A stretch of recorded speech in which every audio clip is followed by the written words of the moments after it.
Well, if you're just joining us, we are discussing the enterprise startup stage. Remember, this is the Entrepreneurial Spark program, and welcome back. Mr. Sergon, are there any legal issues to be adhered to at a startup stage? There are several legal issues that an entrepreneur needs to adhere to at that particular stage. The first legal issue I want to discuss is the form of business. When you are setting up a business, you decide whether that business is a sole proprietorship, a partnership, or a limited liability company. These are the three basic forms that exist perhaps in our jurisdiction. When you talk about the sole proprietorship, it is actually a business owned by one person. And over 80% of enterprises are actually owned by sole owners. So, and most entrepreneurs will want to actually enter the business stage through that kind of form of business. Because one, they have the latitude to make their own decision. They can manipulate maybe how to run the business. So generally, I think there is that sort of autonomy that exists when you are running a sole proprietorship. Now, for those who will want to venture into partnership, at times it requires maybe more resources and some expertise. For example, if you want to set up maybe a chemist, you might want to rope in a pharmacist who has the idea, who may end up being maybe the active partner who will run the business. So those are issues that you need to really think of. And if you are dealing with maybe a limited liability company, you may choose, of course, to have it as a private limited liability company, which means that this is an artificial person and it has the right to sue. It can be sued. It can transact business on its own as a business. So generally, the basis about form of business is that you must position your business in any of those. And each and every form of business has its own legal requirements. In fact, as you move from sole through partnership and then limited liability, the RICA in terms of legalities increases. So an entrepreneur has to actually pay attention to that. The second issue that you need to think about is the taxation matters. We, of course, government will want to really have taxes. So we have a host of taxes within the tax regime that we have in Kenya. So there are those kind of business when you set up maybe may not attract some tax, and there are those who will attract some tax. There are those who even benefit from some tax rebates. Others have tax incentives. So you need to really focus on that so that you know what are the pros and cons with regard to taxation matters for your business that you want to set up. Thirdly, is what we call intellectual property rights. Intellectual property rights is a very important area that most entrepreneurs really ignore. And that is why entrepreneurs lose their creativity, they lose their inventions because they are not able to really focus on intellectual property. When we talk about intellectual property, we are focusing on things like patents. Have you patented your idea so that you can exclusively use it? No other person can use it unless they seek authority from you. You could talk about things like copyright. Do you have a copyright for your business? Things like trade secrets, trademarks. All those are actually aspects within the intellectual property rights, which an entrepreneur needs to pay a lot of attention because you are likely to lose your idea. You may have a very good idea, but then because you've not patented, some corporate can just pick it and they seize the opportunity, and you'll be just frustrated because they have the financial muscle to perhaps maybe translate that particular idea into a commercial product. Yeah, so we must think about the IP. Mr. Sergon, do you think that most entrepreneurs are aware that they should protect their intellectual properties?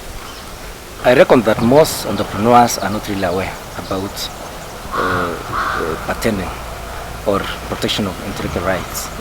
And I think KIPI should take time to really offer some sort of awareness to entrepreneurs.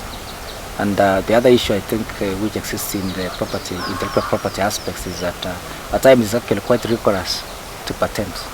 It takes a lot of time. There are a lot of requirements, so I think they can really improve the system so that it becomes easier for any entrepreneur, whether you are a musician, whether you are an artist, whether you are a manufacturer of a product, to really patent.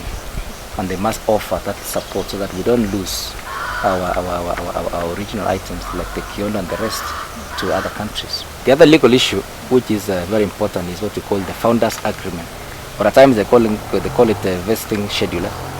Now, when you talk about the founders agreement, if you form a business like a partnership, you must have an agreement from the word go, because in the absence of that, then fellows can be shortchanged. Sure. And therefore, people lose trust, and that's why you've seen most partnerships really collapsing because of that. So the ideal situation is that once you agree to set up a business, put everything in writing on the privileges of each and every party, on the duties of each and every party.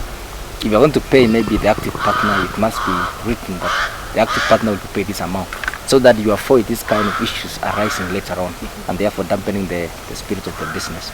So it's important to address the founders agreement. And the other one, of course, which is critical, is business licensing. Business licenses are important.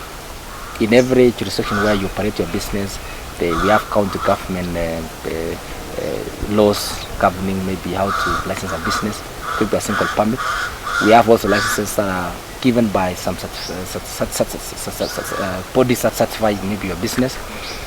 We have others that are environmental oriented, others public oriented. All these are important in the business. It is inappropriate for an entrepreneur to avoid this, because you are inconveniencing your business. If you have no single permit, for example, you will be locking your business now and then when you suspect that there are people trying to. Yeah, it does happen. So we need to really avoid. In fact, the penalties that you suffer when you are caught by the laws are almost 3 times what you could have paid. So the best thing to do is pay within the stipulated time and run your business. Have your business running. So it's very important that they really have those licenses. And you need to understand the licensing in that particular industry you're in. Whether you need to have maybe a licensing for maybe food, licensing for, anything else. You need to have all those licenses. And Mr. Sergon, we know that some businesses collapse at the very beginning, while some propel through. What are some of the success factors of business startups? I can dichotomize success factors into 2. One is entrepreneur-oriented factors, and then resources-oriented factors. Now, when we talk about entrepreneur-oriented, in our previous episodes, we've confirmed that the entrepreneur is a very important person. That is passion, his work ethics, his ability to discern issues is very important. So as an entrepreneur, when you are starting up a business, make sure that you have the right energy. Make sure that you have the right commitment. Ensure that you have the right focus on whom to hire as your employees, because at times you may not be able to run the business individually, so you must hope in some persons to help you. So when you are hiring these people, hire people who have the right passion, the right vision like you, fellows who can put in a lot of energy. That's why at times when a business is still new, the owner will always tell the employees that this is our brainchild, this is our baby, we need to nurture it. You are trying to really win their support, their passion, so they can be able to deliver this. Equally, you need also as an entrepreneur to trust the customer. There are often times when the entrepreneur believes in himself that I'm so brilliant, I've come up with the idea, and therefore you cannot tell him anything.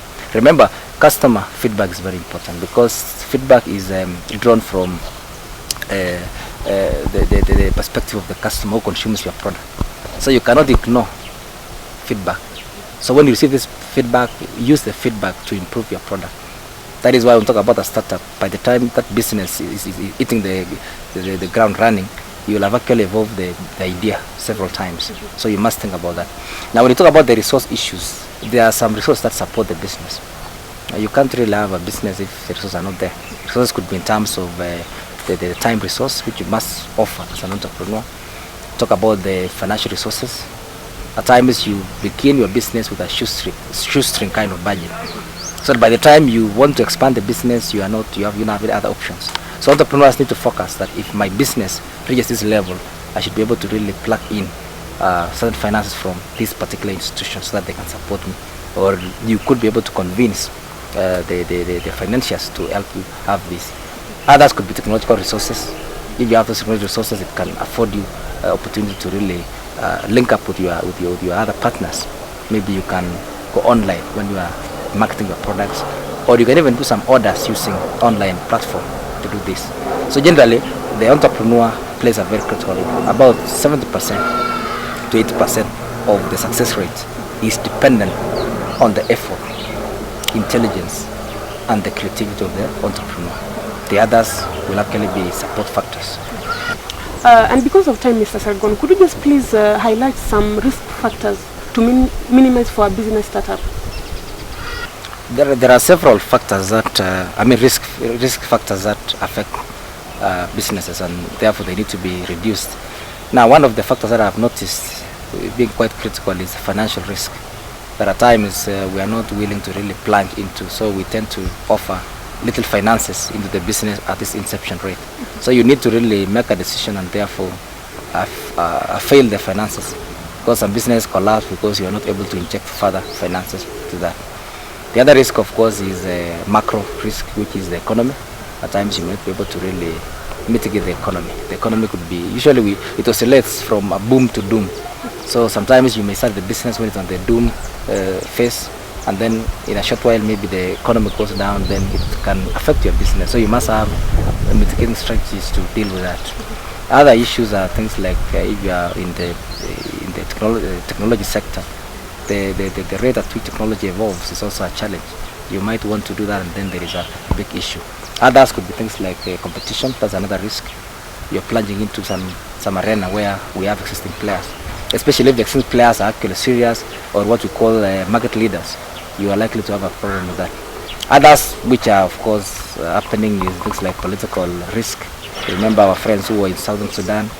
There was a political strife, and they were caught in between, and therefore they lost a lot of resources. So generally, there is a raft of risks which we need to really think of, and more importantly is the risk of the entrepreneur. You can die. So when you die, if you have not really shared the idea with any other person, then that business collapses. So we need to really bring in some other people who can buy your idea. They have a buy-in in what you're doing, so that when in the eventuality that you die, or even when you are sick, that business can still continue. Thank you so much, Mr. David Sergon, for your insights on startup. Of course, it has been such an interesting topic. Thank you so much, viewers, for being with me in the entire program. My name is Regina King Orlando, and see you again next week, same time, for a more exciting episode.